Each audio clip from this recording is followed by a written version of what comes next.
Maithili express.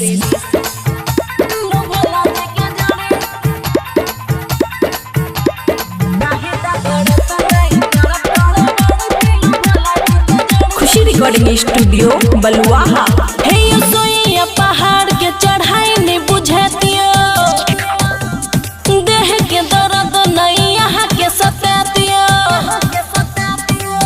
हे यो सोइया पहाड़ के चढ़ाई ने बुझतियो, देह के दर्द नहीं यहाँ के सतातियो। फाहिदा करत नहीं करत गड़बड़ पीलू भोला जी के जड़िए, देह के एनर्जी पावर बढ़ी पीलू भोला जी के जड़िए। फाहिदा करत नहीं करत गड़बड़ पीलू भोला जी के जड़ी।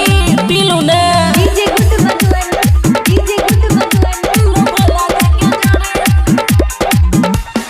फाहिदा करत नहीं करत गड़बड़ पीलू भोला जी के जड़ी।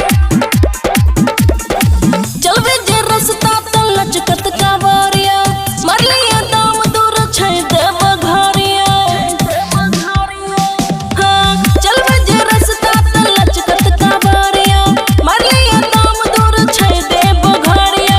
देह के एनर्जी पावर बढ़ी पीलू भोला जी के जड़ी।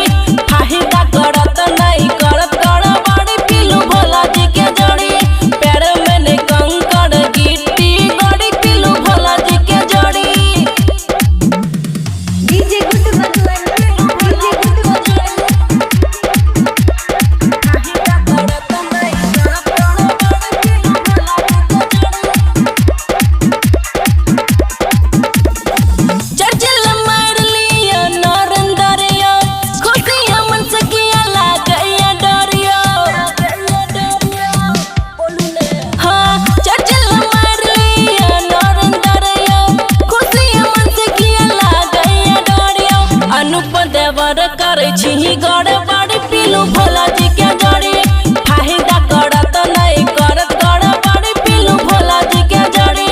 पैर में ने गिट्टी कंकड़ गड़ी पीलू भोला जी के जड़ी। पी लिया ना। खुशी रिकॉर्डिंग स्टूडियो बलुआहा।